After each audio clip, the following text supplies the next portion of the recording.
Let's talk about Monday. It's the beginning of week 7. We had big performances. We had returns from injury that were great. We had returns from injury that got injured again. We had players who were studs be bad. So much stuff. Michael Bolton, he's going to have it all for you. Maybe I'll just let him host the show. Thanks, Josh. It's Michael Bolton here, and it's time for another episode of the Locked On Fantasy Basketball Podcast. Let's get to it. Let's get to it, indeed.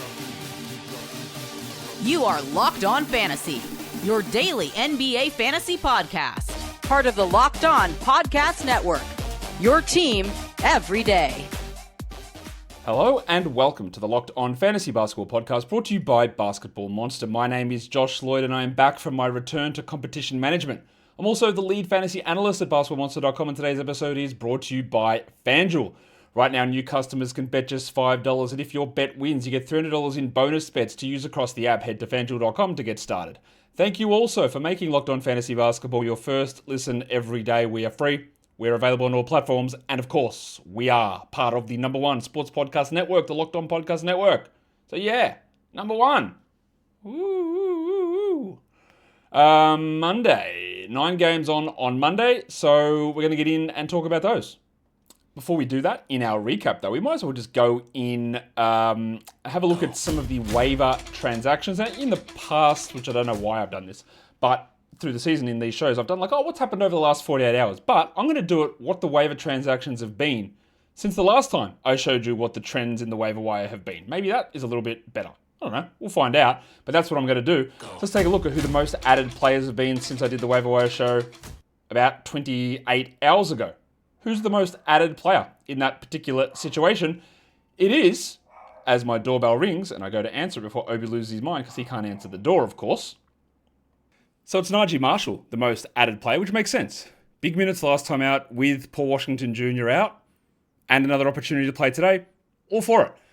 The next most added player, Big Boom AJ Green. He's been pretty good. We detailed him on the waiver wire show. I really don't buy it long term, at all. But he's hitting a lot of threes. He's a bit of a 9-cap fluffer, and his assists are up at the moment, and it's impressive. We'll talk a bit more about him later. Fanapants Kevin Huerter. Yeah, it didn't work too well. We'll talk about him also. I don't think I would have prioritized him as an ad, but whatever. Yegor Dioman, who missed the last game for the Nets. He was back today. Totally reasonable ad. And Isaiah Jackson, who is still coming off the bench behind James Huff, but he had some value as a stream target, and I think it makes sense. I think totally reasonable ads, nothing that's majorly prioritizable. Is that a word? Maybe, I don't know. But I think that makes sense. The most dropped players, well, yeah, let's talk about them. Because number 1 on the list, number 3 on the list, Adem Bona, and the big avocado, Andre Drummond. But in a plot twist, Andre Drummond, Joel Embiid is out on Tuesday on a non-back-to-back for knee injury management. Drummond is questionable. I really doubt he plays, but I don't know.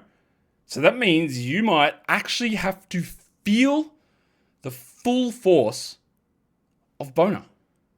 Maybe. So I get it. I get why he was dropped. But I don't know. I think given the way that Drummond struggled in that game on Sunday and then only played 6 minutes because of his injury, that you might have just held on to Bona. Don't know. Jose Alvarado was dropped. Whatever. I think he's okay to roster. I don't think he's a must necessarily.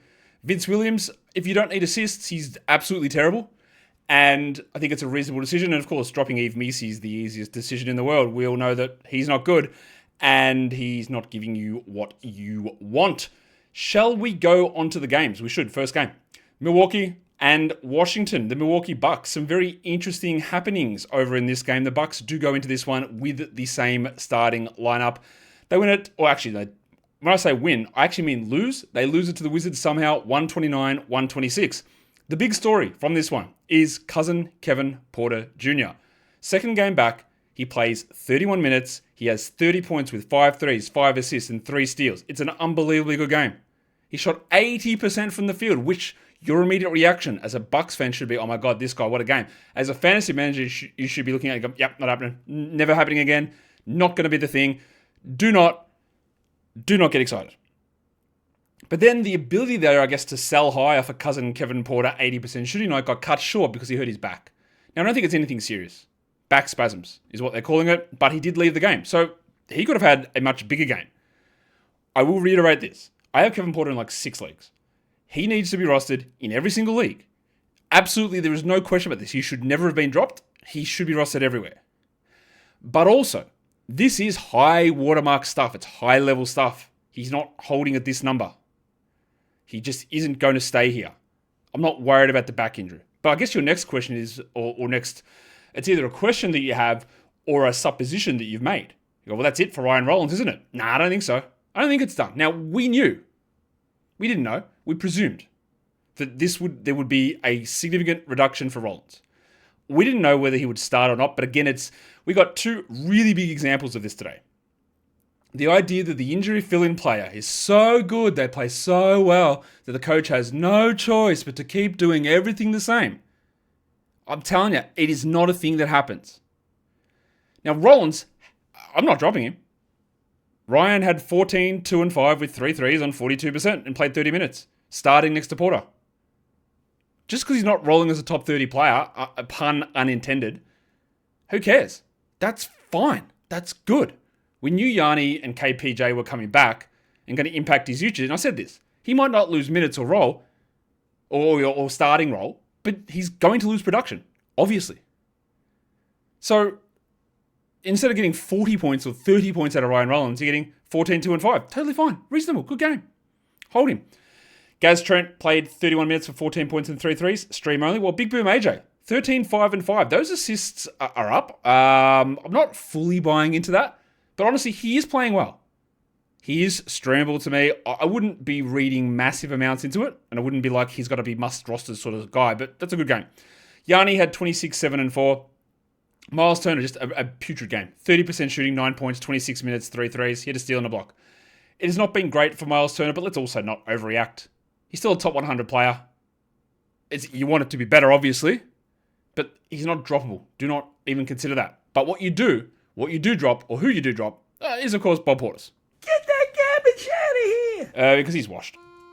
Kyle Kuzma had 3 points in his 20 minutes with 6 assists, and Cole Anthony is basically out of the rotation. 5 trillion for Cole. We can now go and talk Wizards because they get, that's a surprise victory for them. There was no Alex Sarr in this game. So they went with Marvin Bagley III, who was a DMP in the last game. So that's an interesting note because Sarr is also out tomorrow. Bagley dropped just one of the biggest Bagleys you'll ever see. 22 and 9 with 0 threes, 0 steals, 0 blocks, and 1 assist. He also shot 69% giggity from the field and didn't attempt a free throw, which is actually a good thing. Stream him in for tomorrow. Absolutely. And if you're going to stream in Tristan Vukcevic, he had 20 minutes, 16, 2 and 2 with 2 steals. That's pretty good as well. CJ McCollum had 28, 4 and 5. He's just, to me, he's so hard to read. Like, he's not a top 120 player for the year, but there's been so many good games and so many stinkers as well. At some point, it will die off, but that was really good. And Chris Middleton was also solid. 15, 4 and 6. He's turning into a good stream guy, but he's probably just not playing tomorrow. I would say that this is not a good game from Keyshawn George. 9 points with 5 assists on 27%. Do not drop him. Do not drop Keyshawn George. While Bilal Coulibaly was like mid. 7 and 5. I like the steals. 3 steals and a block from Bilal. But honestly, what else has he given you this season apart from some steals? I do not believe that Bilal is a must-roster player. He was a good stream for today for the back-to-back. Absolutely. And don't drop players. Another key tenet. Tenet number 6969 is don't drop a player in the middle of a back-to-back. You're not gaining anything from it. But overall, we're not holding Bilal long-term. Solid game from Justin Champagny, 10 and 8 for Passion Pop with a steal and 2 blocks. And this is with Sarr out, and Trey Johnson out, and Corey Kispert out. But there's an opportunity for Champagny to do that again tomorrow, especially with Chris Middleton likely not being there and available to play. We're going to come back and talk about the next game, which is the Atlanta Hawks and the Detroit Pistons. But today's episode is brought to you by FanDuel. NFL Sundays move fast. It's one big play, and then suddenly everything feels different. That's why live betting with FanDuel is so exciting. You're not just watching the game, you're reacting to it in real time. With FanDuel, you can place bets as the action unfolds. Every drive, every momentum swing, and every highlight moment. Live betting is the best when you see that game start to shift, a receiver that gets hot, a defense that tightens up, puts the clamps on, or the momentum flipping after an ill-advised turnover. FanDuel lets you jump into that moment with live spreads and money lines that adjust instantly and player props that update as the players get hot. And you can bet things like next touchdown scorers, drive results, totals, and more, keeping you locked into every snap. Plus, there's live betting also at the NBA with betting over there for the NBA Cup, where the Thunder are a minus 120 favorite to win the NBA Cup. The Lakers second at minus 600 and the Orlando Magic at a minus 650 for the NBA Cup. So, if you want to be right in the middle of the action this season, visit FanDuel.com and place your live bets all season long. FanDuel, the game moves fast, and so can you, and don't forget to gamble responsibly. Now, let's talk Atlanta and Detroit, a game which is a pretty big rarity at this point, where both teams go under 100 points. Let's go to the Hawks and check out their game. Still no Kristaps Porzingis or Trae Young. Jalen Johnson, off a double overtime monster yesterday, played 38 minutes. He had 29, 13, and 7 with 4 threes. Now, I will tell you that Jalen Johnson is a sell high. By the literal definition of what I mean. Right? Of what we mean. He's putting up numbers which are probably not going to stick. But I don't think I'd bother. Because no one is giving you a top 7 player. That's not going to happen. And Trae Young will come back. Porzingis will come back, I guess. But I don't think Jalen's going to drop that far. He's ridiculous at the moment. And we talked about him as an all-star this season and as a very clear second-round pick, but he's exceeding everything. And what I love about this as a star development, and I've talked about this quite a bit as well, is often the players who are sort of stars but not really, when they're pushed into larger roles and their usage goes up, their efficiency drops. The stars, when their usage goes up, their efficiency stays the same. And that's exactly what Jalen is doing. That is legitimate star stuff. And Onyeka Okongwu also showing that the hype that we had for years, being like, get this guy into a spot ahead of Clint Capella, was actually real. And that's great to hear, especially for my own ego. 20 and 6 with 4 assists and 3 blocks with 2 threes, playing 36 minutes. Just dominating stuff. No, I don't think there's any chance he starts over Porzingis, but he's unbelievable at the moment. And speaking of sell highs, Nickeil Alexander-Walker dropped with 26, 6 threes and 2 steals. Now, it's easy again to say that this team is so good and Trae Young is out and they're so much better with Alexander-Walker and he's got to keep his role. But look, again, shout out to my man Ryan Rollins. It just isn't going to happen. Now, Alexander-Walker, I think, will maintain 12-team value. He had 12-team value before Trae Young went down. He was getting 31 minutes off the bench. But I don't think he's going to be put in a position where it's like, all right, Trae, don't worry. Nickeil Alexander-Walker's got this. Not going to be something that happens. So it is a sell high to a degree, but if someone is a sell high, that doesn't mean that then turn into a drop, and that's not what I think is happening here. Dyson Daniels had 10, 5, and 5. He got 4 steals. He shot poorly. He's also going to see a reduction when these other players return, but whatever. And then we have the unfortunate scenario where we've got a starter who is starting. He's playing 22 minutes a night. It is the French Harrison Barnes, Le Crayon, Zachary Ricochet. Le Crayon. Ah, yeah. 4 points for Ricochet with 1 rebound. He did have 3 steals and he shot 29%. You know what you can do with that? Get that garbage out of here. Which we've said over and over and over again. According to the numbers we have on Basketball Monster, he's 53% rostered in 12-team leagues. What are you guys doing? Please jack him off. So much so, I'm going to play my second Le Crayon sound drop. Les crayons. Ah, yes. Vic Krejci played 17 minutes for 3 points. Let's go on to the Detroit side of this game. And we had a bit of a surprise in this one because Duncan Robinson was out and it was Daniss Jenkins who started. Let's talk about Daniss. 6 points on 19%. Oh, yuck. But it's not all that bad. 8 rebounds and 6 assists is good.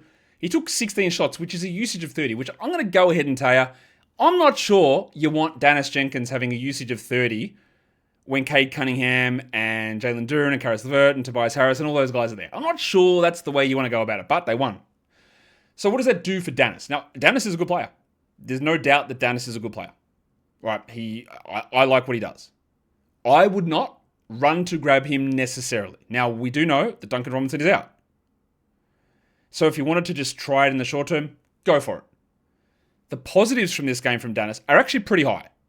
Those rebounds, those assists, those minutes, incredibly encouraging despite nothing going in. But I don't think it means that a role is there as a 30-minute a night guy every single game. What it does do to me is it puts Jaden Ivey very firmly in the jack-off zone. Put your goggles on, mate. Get that garbage out of here! Because Ivey played 14 minutes. He almost snelled it. He had 1 assist. He missed all 4 of his shots. And I am not here to tell you that he will stay playing 14 minutes. I'm not here to tell you that he'll be a 0 point per game scorer. What I'm here to tell you is the perceived upside that we might be waiting for seemingly has a diminished chance of occurring. Because that's all it's about. Ivey has never been a good fantasy player, and there was a chance that maybe he could be. Maybe he could be useful enough. But the equation you have to work out in your head is waiting for Ivey to maybe get to 30 minutes, because he might not even get there. But even if he does, is it even worth it? I'll say probably not. I'll jack him. No problem jacking him at this point. No worries at all. Asar Thompson, I am holding, but we have to readjust our expectations. 8 and 6 with 2 steals and a block. He has not only not taken steps forward, I think he's gone backwards a little bit this season. And we're also at a stage where I was going to say thin leagues. That would imply that the leagues with more teams are thick leagues, which I don't think you want to call them that. Shallow leagues, I think you can drop the thick hogsman. That's why I said thick and thin. I don't think you need to hold Toby Harris, who had 9 and 8 in 26 minutes for the shallows. Talked about Jalen Duren on the Buy Lows show today, saying a couple of things were a little bit down for him. Thank you, King, for responding with a 21 and 11 on 75% shooting and 3 or 4 from the line. It's still not perfect, but it just helps. Rugged Ronnie Holland had 17 and 6 with 2 steals. He got there through 75% shooting, so largely we can ignore that outburst. Largely. This next game was a blowout, which is not surprising. Cleveland and Indiana, as the Cavs win 135-119. The Cavs were without Darius Garland, second night of a back-to-back. But it wasn't Lonzo Ball who stepped up, because Lonzo Ball was also out with an illness. So we got Dean Wade. Now, take all of this into consideration. No Jarrett Allen, no Darius Garland, no Sam Merrill, no Lonzo Ball, no Larry Nance, no Max Strus. That doesn't mean we don't love what Jaylon Tyson did. 31 minutes, 27-11, 4 threes. He did absolutely the thing. He used an increased opportunity to play more minutes, to have higher usage, and do it on insane efficiency at 77% shooting. It makes it look awesome. It'll make you have unpure thoughts of like, oh, maybe they'll just start him every game. They could bench Jarrett Allen, couldn't they? What if they bench DeAndre Hunter and play him 33 minutes? And it's all well and good to dream big. It's all well and good to have some assistance in moving a desk when your hands are busy doing something else. All well and good. Just unlikely to happen. But in saying that, Allen's out, Merrill's out, Garland will be back next game. You rostered Tyson right now. He needs 2 guys out. He's got 4 guys out. He needs 2 guys out. 23 minutes off the bench, not enough. 28 minutes as a starter, absolutely enough. And you're seeing it play out. Donnie Mitchell dropped 43, 9 and 6. And deeper leagues, thick leagues, you want to be looking at Naquan Tomlin. 27 minutes, 6 and 6, 4 blocks. Now, it does help when you play the Pacers, but there's opportunities for him with Allen and Nance out. Evan Mobley, quick check. Not his best. 13, 5 and 5, 2 blocks. Rough percentages, but honestly not as bad as some of his other ones. And my man DeAndre Hunter sucks at the moment. I am holding him. Barely. 13, 3 and 4, but bad shooting from the field and the line. And in the past, he has been this guy. When the shooting is insane, it's great. When the shooting is bad, it's bad. And that's sort of what we've lent back into here. I am still holding. Craig Porter Jr. did his thing. He had 2 blocks. He had a steal. He had 5 rebounds. He played 22 minutes, and he did it because Garland and Ball were out. And then you can remember that always for the times when those guys are out, and we use him, and then we don't really care too much more. But he is a great ad guy when opportunities like that arise. On the Pacers side of things, they made a change. The national tile, Jarris Walker. Hello! He started with old mate Ben Shepherd going to the bench. Shepherd was scoreless in his 18 minutes, and he is really bad. Well, Jarris Walker is also pretty bad. 7, 5 and 3 for Walker in 29 minutes with 2 steals. It's thick leagues only. 25% shooting for Walker. And then you got Ben Mathurin who, another great example. Mathurin had some big games early in the season. But so often we get blinded by a big scoring night that comes, oh, look at that. He was great. He scored 30. Yeah, he did it on 59% shooting, going 12 of 13 from the line with 4 steals. All right? Fake stuff. Now, this is fake in the other direction. Like, Mathurin's not going to be a 22-minute-a-night player scoring 11 points on 33%. He's not. But the reality is, he's not that good, and he's not that consistent. We still roster him, but he's not that good. Same as J Huff. But maybe J Huff is that good. This is the NBA's leader in blocks total for the season. He is a must-roster player. Now, this could blow up literally at any point. But it is worth remembering when we talk about guys, and we talk about boners, we talk about this sort of stuff all the time. There's nobody that is out for the Pacers that is coming back to be the starting center. Sure, Obi Toppin's coming back in 6 months. Sure, Aaron Nesmith's out. Doesn't impact Huff. Nobody is coming for it, apart from the whims of Rick Carlisle. So, 15-3 with 3 threes and 3 blocks. Bang, let's go. Do it. Isaiah Jackson, not his best, but if you streamed it in, you got 6 and 3 with a steal and 2 blocks. That's not a disaster. Or Nembhard had 21, 4 and 6. Garrison Matthews barely played on his first 10-day. The 10-day expired. They left it a day. He re-signed, and then he popped off for 15 points in 25 minutes with 3 threes. I don't think you do anything about it, because largely the reason he played was that Timothy John McConnell played 6 minutes. Now, I know that I'm going to look at Yahoo tomorrow, and I'm going to look at the Basketball Monster data, and it's going to say that one of the most dropped players is Timothy John McConnell, because he played 6 minutes. I would not do that. Carlisle said there was no injury. He just played the 3rd game in 4 nights. He was coming back from an injury, and he was just feeling a little bit sore, they said. Now, maybe they're lying. Maybe his hamstring pinged again. I don't know. But at this point, I don't think it does me any harm, because I'm not running to add Garrison Matthews. I don't think it does me any harm to hold on to TJ and just be like, oh, let's see what happens in the next one. But he does need those 24 minutes. Siakam was fine, 26 and 7 and 54 from the field. You're going to take that from him all the time, especially when you have some inefficient games that are often mixed in there. We've got more of them to talk about, of course we do, because we're going to get through the rest of the day. But today's episode is brought to you by Prize Picks. The holiday season. There's sports on all the time. You have got the college football bowl season. You've got NBA and the push towards Christmas Day.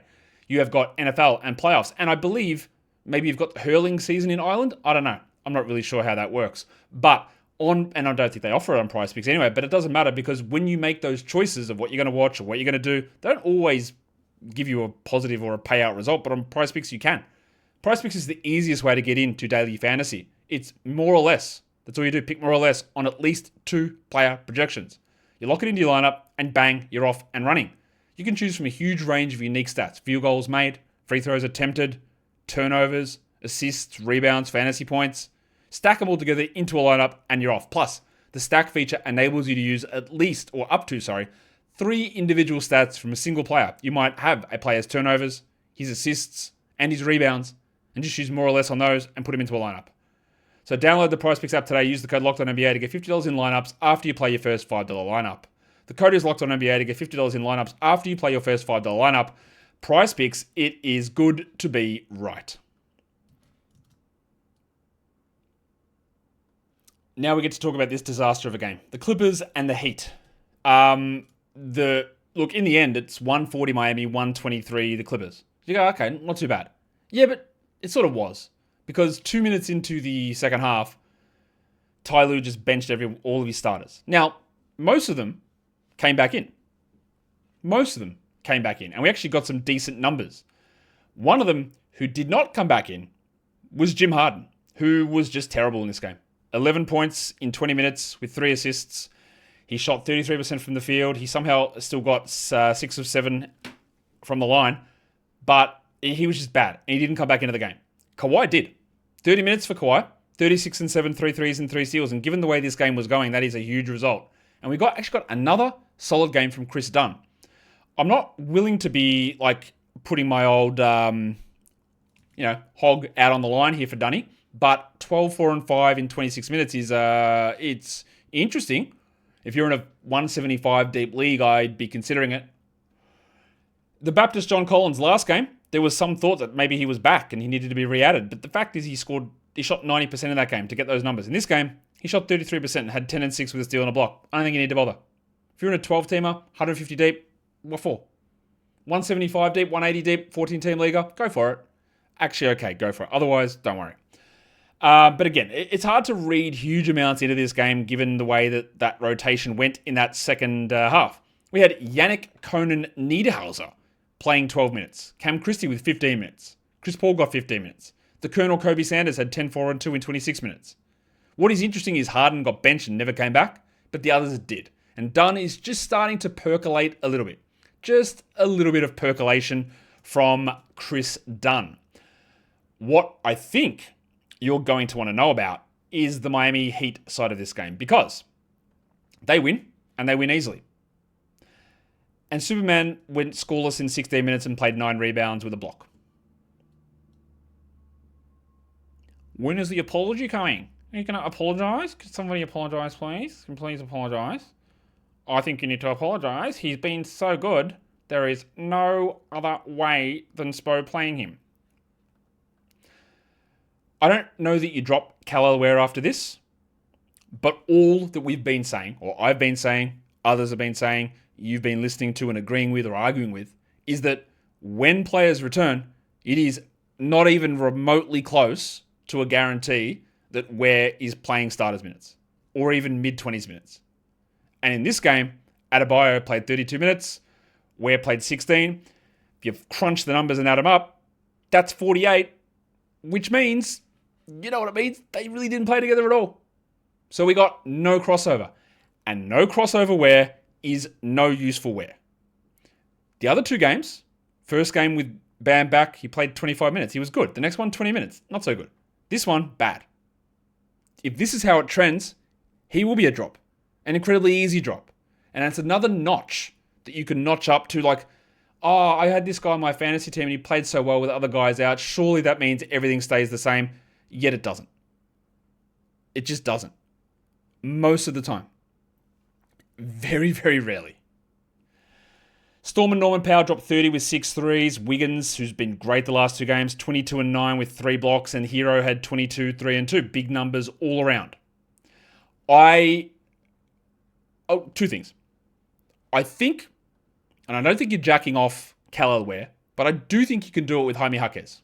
Get that garbage out of here. 21 minutes for Jaquez, 4 points, 20%. Now, I talked a lot about him. He did sort of an example of the thing earlier in the season. Hero was out. He was shooting way above his skill level. He was playing really good minutes, and he looked great. He does not look great at the moment. The shooting has fallen off, and the opportunity is not there. So if you want to move on, absolutely move on. Pelle Larsson sprained his foot in this game. Obviously, we're not holding him in 10s or 12s or even 14s at this stage. And Simone Fontecchio played 21 minutes, while Jovic remains out of the rotation. Bam, I didn't even talk about it. 27-13, 5 threes, 2 steals, 2 blocks. Just an unbelievably good game. There were people, legitimately people, talking with straight faces. Yeah, well, Ware's just better than Bam these days. Guys, Bam, it remains good. I'm saving Davion Mitchell to the end because this was an incredibly good game from Davion. He had 16 points. He hit 4 threes. He had 12 assists. He had 2 steals. Unbelievably good game. I have been of the mindset, and I've said this multiple times, that I don't think you needed to hold Davion Mitchell. Obviously, you look at that game. That looks wrong, like really wrong. I'm not so sure that it's going to be like this must roster scenario for Davion. Davion this season, okay, he's the 162nd ranked player per game. Is that good? Being told it's not. And that's with everyone out. Now, what he is he's been a very strong source of assists, and those assists have jumped up a lot lately. His steals are pretty good. Over the last 2 weeks, he's up to 155th. Pretty good. He hit his shots at an incredible rate today. But I will tell you this. His last 3 games, 31 minutes a night. He is the 107th ranked player. Do you want to know how? He's hitting 57% from 3. The 10 assists are good. The 2 steals are good. But I don't buy Davion Mitchell as that level of efficient shooter. I don't buy Davion Mitchell as anything more than an assists and sort of steal streamer. That might perfectly work for you. It might be awesome. But I don't think it necessitates absolutely a must roster scenario. Totally okay to hold him. I think there is enough there to be used and useful in it. But I think you think it's better than it actually is. Now let's go down to watch the Orlando Magic against your Chicago Bulls. And the Magic win 125-120. The Bulls rolled out the same starting group because Kobe White was out again. This time, illness/tightness in his left calf. And no, that's not the same calf. So I don't know what's going on. Just watch that one. Jalen Smith was out of this game as well. Zach Collins was out. Isaac Okoro was out. So we got the starting group of Ayo Dosunmu and Kevin Huerter again. Huerter lasted 6 minutes before he had to leave the game and did not return with an adductor injury. He is going to miss time. So if you wanted to grab somebody, it would be Dosunmu, who played 37 minutes, because Dosunmu needs a lot of things to happen. A lot of minutes and a lot of usage, but he might have no White, no Okoro, no Huerter. So yeah, 18, 3 and 7 with 4 threes for Ayo Dosunmu. Grab him. Josh Giddey, 22, 9 and 6, 3 steals and a block. Fantastic game from Giddey. And we got the buy low bump from Matas Buzelis immediately. 36 minutes, 21, 6 and 4, 2 steals, 3 blocks, 2 threes. Hopefully, my show this morning dissuaded you from doing anything dumb and dropping him, and now you feel good about it. Hopefully. Trey Jones played 30 minutes. He had 20 points. He shot 70%. He didn't have many assists, but with all those guys going down, him and Dosunmu are worth looking at.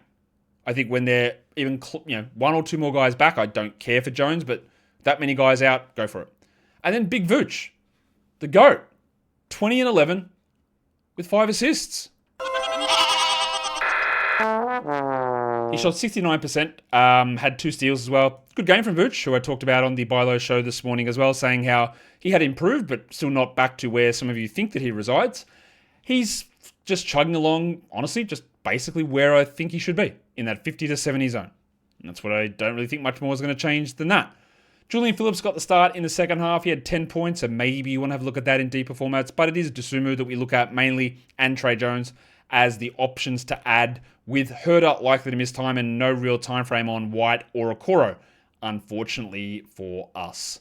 For the Orlando Magic and their side of the game, same bunch of starters again here. Desi Bain is cooking. He is a huge sell high because, he is absolutely doing the thing. What's he doing with the thing? Well, he shot 71% in 34 minutes in a game with Paolo Banchero out again. Increased usage, increased minutes, increased efficiency. It's all tying together. And as much as you love Desmond Bain, those two things won't hold at the same level. They won't. 37, 6 and 5 is great. Franz Wagner, 25, 7 and 2 with a steal and a block. And Suggsy, not his best, but not far off. 10, 4 and 4, 5 steals and 2 threes is bloody good. Goga chipped in with 4 blocks, so if you streamed him and you're happy with that. And it was another solid game from Mr. Black.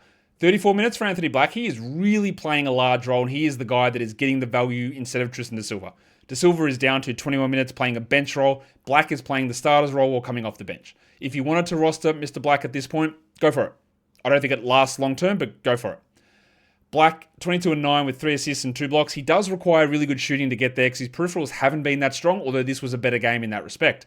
And Wendell was also solid, 17 and 6, triple one, good shooting, bad free throws. Absolutely worth rostering in all formats at this stage. Da Silva is just a deep league guy and not much more. Now we get to talk about the Hornets and the Brooklyn Nets. And I'll just put whatever about this game you want to talk about in mind, that the Nets got to play the Hornets and the Hornets got to play the Nets. So we'll just put that part there. Now, Brandon Miller was a scratch in this game, which was a little surprising. He did hurt himself. It looked not great in the last game. He whacked himself, hurt his shoulder on a screen, went to the locker room, came back and played. And he said he was fine, but the team decided to hold him out for the third game in 4 nights. So I don't think it's a huge ongoing problem, but it did happen.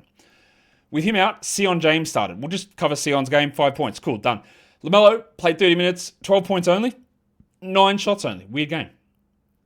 14 assists and 2 blocks is solid enough. And then we had the big Colk, Ryan Colkbrenner. I know you Colk heads are excited. 7 and 6 with a steal and 2 blocks for Ryan. Sexton, with Miller out, didn't really step up much. He played 19 minutes. He had 15 and 6. That's an okay game, but it's nothing that gets me super into it. I don't think that Collin needs to be rostered in all formats. While the big Areola, Concadipple, we are seeing a big drop in efficiency. I think it's going to bounce back somewhere, but remember, we're coming from a spot where he was hitting 50% of threes. Was never going to hold there.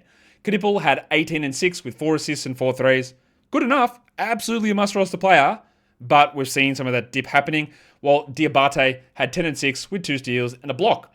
We got 18 minutes of Tijan Salan. For those of you who are big into Tijan Salan, he had 10 and 4 in 18 minutes and continues to not really do a lot to get anyone excited off their chairs into anything. Bad. Let's talk about the Nets side of things because Michael Podcast Jr. was back. Terrence Mann was out. Let's talk about Porter, who just continued to cook. 36 minutes, 35 and 7, 7 threes, 4 assists, 2 steals, took 24 shots. Cam Thomas is having an MRI at the end of the week to determine where he's at in his recovery. I would be wanting to sell Michael Porter. I've said this all along. But the problem is you're going to have to live with not having Michael Porter for a few months. So it's about trying to time it up as best you can and what offers you get.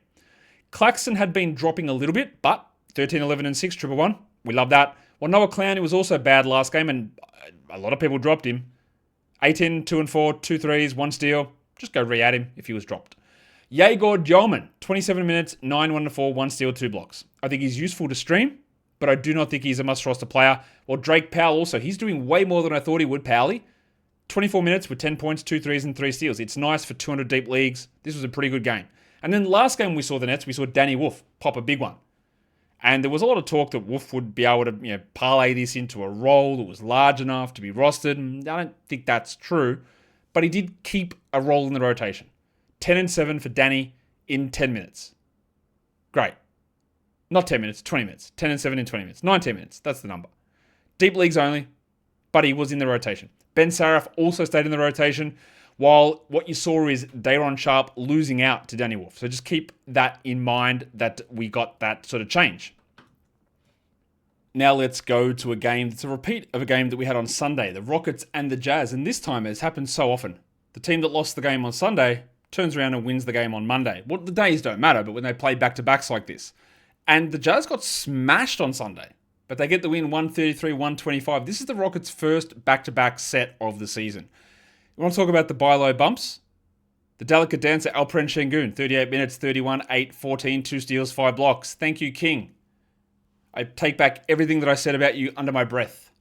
You don't know what I was saying. I was going ham on this guy. I wasn't. Kevin Durant, 32, 9 and 5 with 40 minutes. He didn't shoot well. I saw some people talking on it during this game. Shout out to Basketball Monster user comment section saying that he was washed. So I'll go have a look at his game. 32, 9 and 5, I'll take that. I'll take that every day of the week. Like, is he the same player that he always was? No. His shooting numbers are down. But I'm still going to take that. And then, was there a buy low bump for Amen Thompson? Yeah, a little bit. 23, 8 and 3 with 2 blocks. Not that he was necessarily on the buy lows today, but we've been talking a lot about him and some of the struggles he's been having. We talked about his game on Sunday, how bad it was, and how it was the perfect time to get in and grab him. Bang, done. Fantastic. Jabari Smith had a small little issue with his face, had a bit of a black eye, but he had 12 and 7 with a 111. We're okay with that. And it was an absolute stinkfest from Reed Shepherd. Bad stuff. 23 minutes, 9 points, 3 threes, and a steal. Now, Reed has been really good. He started again here. It's never a great sign when you're getting deprioritized for Aaron Holiday, who played 33 minutes, 10 points, 3 threes on 30% for Aaron. And we've talked about this a lot about Ime Udoka. He likes to find someone to blame. He likes to find someone to pick on.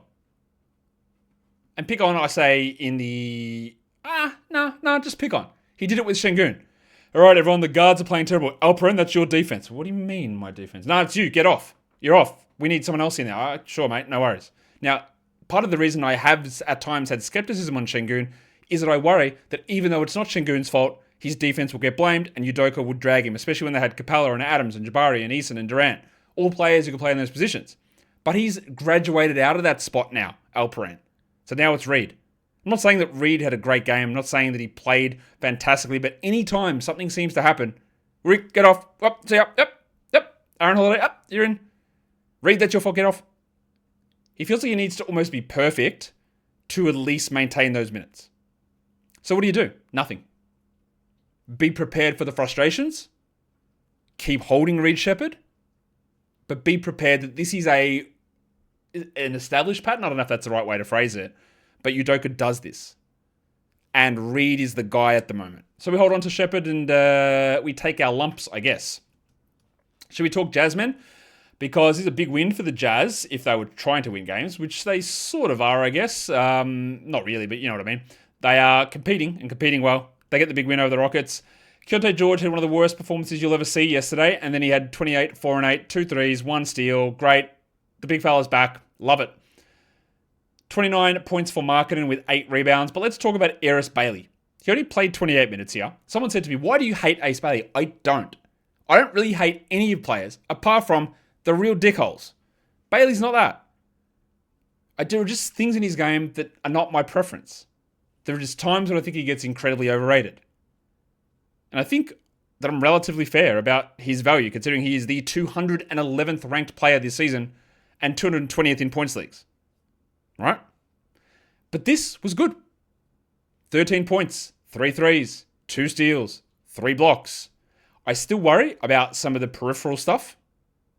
Like, does he get enough rebounds or assists or even steals and blocks? Although the steals have been better of late. And he didn't do this on high usage. It was a good game. I still believe that if you're in a points league, you can hold on to Ace. If you're in a category league, it's very borderline to me. And if you want to get ahead of it and think that it's on an upward trajectory every game, go for it. I'm not as convinced on that, though. Nurkic had some early foul trouble. In the end, the game was still pretty good. And that's 2 games in a row with low minutes and good production. 18, 9, and 2 on 53% shooting. And again, the field goal percentage for him has been great. The free throws, not so much. 2 of 6 from the line in this game. Overall, not his best, but definitely holding on to Nurk. Kyle Filipowski, interestingly, got more minutes here. What we are seeing is there was no Kyle Anderson, and Taylor Hendricks remains out of the rotation. Filipowski played 29 minutes. He had 12 and 7, 2 threes, and a block. Now, the minutes on Sunday for Filipowski were largely due to the blowout nature of it.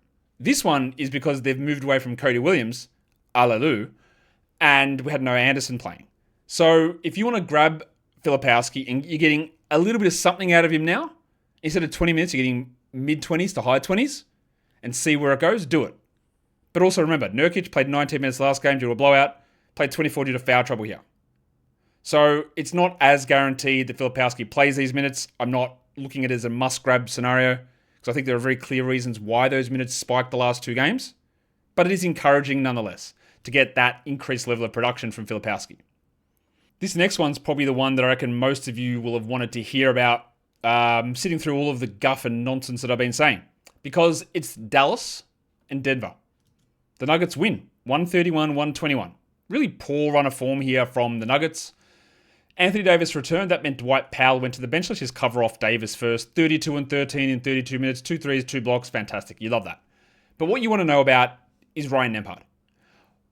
I'll give you a brief overview of Ryan Nembhard. We've talked about him a lot. One of the best passers in the draft. Probably the best passer on this team. A 2-way contract player who is very undersized. He went out in this game, his 3rd game in a row starting, and played 35 minutes with 28, 3, and 10. So your number one thing on this, there are 2 things you should do immediately. And you go, that's a starting point guard who had 28 and 10. I'm interested. I'm all ears, I'm open, I'm listening. I don't mind an advanced add, a stream, a grab, see what happens. I think it's completely reasonable to do that. The next thing I want you to do is you go, he shot 86% from the field. All right, and he's not going to do that in any game. The next thing I want you to do is research what his contract is. But you don't have to, because I'll tell you, he's a 2-way guy. He's got 35 games left for the season. They will need to cut somebody to sign him rest of season. Maybe they do, maybe they don't. It's not the same scenario as last season where literally couldn't do it due to hard caps. They can. They just need to cut somebody or make trades or whatever. I will also, again, this is not a let's push everything about Ryan Nembhard into the ground. I like Nembhard. I think he should have been drafted at the start of the second round in this draft, but he went through and was an undrafted player, a 2-way contract. I think he's the best passer on this team. But this is the 4th starting point guard the Mavs have used this season. Cooper Flagg, D'Angelo Russell, Brandon Williams, and Ryan Nembhard. This is not Nembhard's first start. It's not. He started the 2 games previously. 17, 2, and 4. Pretty good. 8, 1, and 3. Pretty bad. And what the pattern is, he shot 64% in his first start and played 23 minutes and had 17, 2, and 4. Great. He shot 38 the next one and had 8 points in 21 minutes. Bad. And this one, he never missed. He missed 2 shots and posted an absolute monster. And while we can look at the 10 assists and go, that's fantastic. I love that. He had 7 combined in the 2 previous games. He also had 7 off the bench in 17 minutes the game before that. He is a good passer. He's had one defensive stat in the 4 games that he's played since re-entering the rotation. He has attempted 0 free throws. 0. Hasn't attempted a single free throw. And he is shooting an incredibly high number from 3. Let me just quickly calculate it. 9 of 17 from 3. So, I say all of that is that consider adding Ryan Nembhard. Consider it. Be very careful who you drop. Because this is screaming. This is screaming absolute unsustainability. Brandon Williams could play 28 minutes next game and Nembhard plays 20. He will not shoot this well. He will not play 35 minutes every night, and there will be contract issues. We had a similar thought when Williams took over from D'Angelo Russell. We're not, but this is good. This guy, we know what this guy can do. He's great. Let's grab him. And now another name has entered the chat, entered the arena, entered the fray of players there, and they exhumed D'Angelo Russell today, who had 8 points in 18 minutes. What you can do is nothing with D'Angelo Russell, but you can obviously jack off Brandon Williams. Get that garbage out of here! But it's just more confusion. You want to get ahead of it? Go for it. Absolutely, because somebody in your league will grab him. Without any questions, somebody will grab Ryan Nembhard. No questions. But my thing to you is, be very careful who you drop. Be very careful. Do not drop, for example, you wouldn't do it after today, but Matas Buzelis. Do not drop someone like Tamani Kamara. I wouldn't do that. Do not drop, who else? Would you drop Jaden Ivey? Yeah, I would. I would do that to take a chance on him. Absolutely. Would I drop Ryan Rollins? No way would I do that. Not a chance. Very good game from Nembhard. Be very cautious.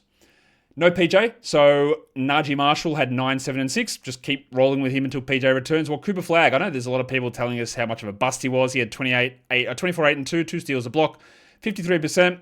And yeah, like, he's good. Yeah, we're good with that. He's good.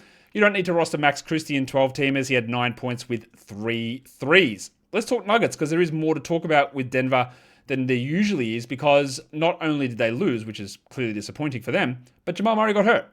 Now, he did re-enter the game with an ankle sprain, but he sat out the last few minutes and played just 26 minutes for 10, 4, and 9. We'll see where this goes. David Adelman said we'll see, but he's hurting a lot, so that I think he's going to miss some time. I guess the question is, who do you add? And the answer in so many of these cases is probably nobody. They can start Bruce Brown. They might start Jalen Pickett, but I don't think that either of those guys are going to be must-roster players. Peyton Watson remains a must-roster player. He had 15, 5, and 3 with 3 blocks. But I guess the name you're going to want to talk about is like, who the bloody hell is Spencer Jones?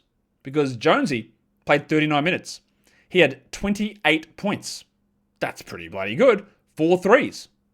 Cool. Shot 73%. So, is it possible that he did the thing? Like, yeah. Because I'm not sure if you're aware, and some of you may not be. He started the last 4 games. He had 16 and 9 last game. Pretty good game. Before that, he combined for 10 points and 10 rebounds in 3 starts. Combined. 10 and 10 combined in 3 starts. This is good. The last 2 games, he shot 73 and 60%. Not hard to do the math on that. Not hard at all. Every shot goes in, he looks great. He doesn't do anything else. And that gave him extra minutes. Now, he played well. He did play well. He did shoot well. He started off this game absolutely on fire. I don't think that you need to add Spencer Jones in 12-team leagues, 150 deep leagues. 200 deep leagues, by all means, have a crack, see what you get out of it. Maybe something good happens. This is clearly really good and really strong offensive shooting and scoring. The rest of the stuff is very mid. It's below mid, in fact. It's bad. But he's shooting well. It is a hot streak. We love a hot streak, but it doesn't mean it continues. Deeper leagues, maybe look at Timmy Hardaway. He had 6 assists. Don't think that holds. And what else? Oh yeah, Big Chungus had 29, 20, and 13 with 2 blocks and 3 threes. As this team has now no Gordon, no Christian Brown, no Julian Strowler, and maybe no Jamal Murray. So Jokic is going to have to continue to do more. We'll look at Hardaway. We'll look at Brown in deeper leagues. Cam Johnson struggled, 10 points on 30%. And largely what he was doing, his minutes are up because of the injuries, but he just was shooting like 60% from 3. It didn't happen here, so he did nothing. That's it. But what I feel good about with Cammy Johnson is that the minutes floor is way up there because everyone is out. So that helps him. But Watson remains a must roster. Johnson is as well. Jones, iffy, borderline, I would say. Now we can do the final game of the night, and the Phoenix Suns get a big upset on the road over the Lakers, 125-108. Grayson Allen pulled out late, giggity, with an illness. So that meant that Collin Gillespie moved into the starting lineup. Gillespie is flying. 28 points, 34 minutes, 8 threes, 5 assists, and 2 steals. He took 19 shots and shot 53%. He is, at the moment, a must-add and must-roster player. But, we have seen the script for this very clearly played out. If it's only Jalen Green that is out, Gillespie is not worth it. But at the moment, we have Jalen Green out. Grayson Allen went out. And then Devin Booker went out with a groin injury, which I think is going to cost him time. So yes, Collin Gillespie is going to put up a huge run. You might consider even waiting for one more game and then selling high and seeing what you can get. Because games like this, against the Lakers, where he goes crazy, will get people thinking crazy. It'll have people thinking, this is the next Austin Reeves. This is the next, random white guy. This is the next whoever. Gillespie is a really good player. I thought in the preseason there was a chance that he was their only point guard, that we'd get some lineups with him in there. Not like this though. But we've also seen it play out. There is no Jalen. There will be no Booker. There is no Allen. And he's cooking. Or he is cooking. But it is very context dependent. And we've learned the lesson. Rollins/Ryan. Ware/Kel'el. It's all well and good to do it. But you don't just demand a role. They're not going to put Jalen Green on the bench and Grayson Allen's going to do nothing so Collin Gillespie can cook. It's not going to happen. But it doesn't matter in the short term. Just roll with it. The other thing you got to look at is old mate Geordie Goodwin, because with these guys out, he's going to be good too. 13 points, 5 assists, and 3 steals for Goodwin. Go for it. And then, for those of you haven't rolled this one out for all, the double onyxes, what about the big fella Jamal Murray? 23 minutes for Booyah. 7 points, 5 assists, and 3 steals. He's going to have to play. Dylan Brooks is going to have a run for the ages. The big fella took 26 shots. Dylan, that is a few too many. But he had 33 points with 2 threes. The problem with Dylan, though, is that usage, I don't know if you've seen it, it might go to his head a little bit. And if he doesn't shoot well in this game, the line is terrible. But otherwise, who cares? 13 and 6 for Mark Williams in a revenge game. And Ryan Dunn had 6 and 8 with 2 steals. Dunn probably sees a little bit more as we move forward, but not enough to make me more than just semi-curious. Royce O'Neal's going to have a bump too, 7 rebounds, 11 assists. He's going to take on that playmaking with Booker out also. The other problem here is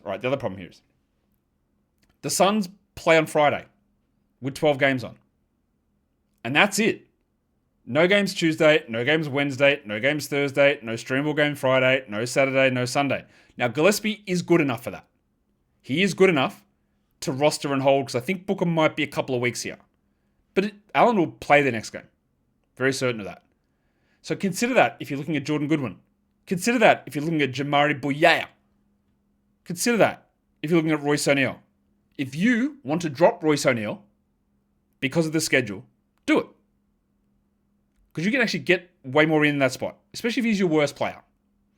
Gillespie graduates to a hold, but the next game, I'm certain that Allen will play. Don't think Booker will.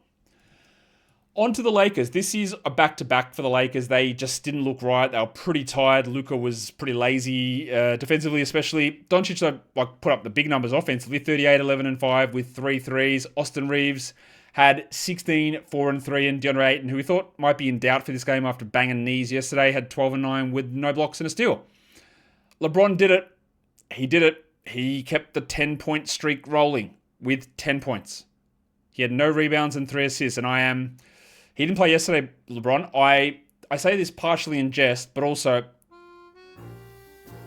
he's a little washed. He's clearly not right, LeBron. If you faded LeBron in drafts, it was 100% the correct decision. What did I say? I think I said no, not in the top 50 for LeBron. I'm very happy with that stance. He will be better than this, but this is obviously bad. Very bad. Gabe Vincent played 21. The Japanese pencil, the Enpitsu, Rui Hachimura,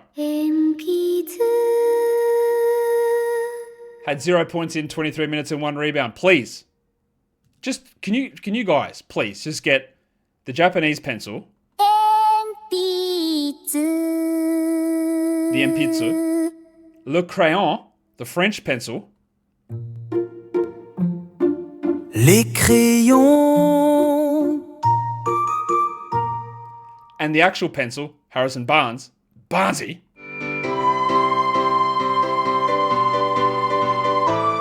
and jack them all off your rosters. Get that garbage out of here! They're all like sitting 50% or above for 12-team leagues. Why? Just a real global pandemic of brain damage, I think. Laravia had 2 points in 14 minutes, and I do not know why I bothered to tell you that. That's okay. Now let's wrap this bad boy up with the lines of the night. The monstrous line of the night. This man has racked up thousands of these. It's the big chungus Nikola Jokic. 29 and 20 with 13 assists and 2 blocks in a really bad loss. The waiver wire line of the night is a player that, again, we can consider grabbing because Ryan Nembhard was great, but with a million caveats that I threw out there. He had 28 points, 3 rebounds, and 10 assists. He shot 86%. Your young gun of the night is not Ryan Nembhard. It's Jaylon Tyson because he was also great with a million guys out. He should be rostered while Allen is out, and then we see where it goes from there. 27, 11, and 4. And the dud of the night, we are going to go with Miles Bridges. 8 points. I didn't even mention him in the Hornets game. 8 points, 2 rebounds, 1 assist. He stunk. He was bad. We move on. All good. Shame for him, though. Shame, real shame. That's it. It's a recap from Monday. A very eventful Monday with 9 games on. Big performances from Nembhard, from Spencer Jones, from Jaylon Tyson, from Jokic, from Doncic, from Collin Gillespie. Big games all over the shop. I want you to tell me who your monstrous line of the night was in the comments below. And I also want you to thumb it up, double bang, comment, and subscribe, guys. We are done here. Thank you so much for listening, everyone. Sleeper sucks. See ya.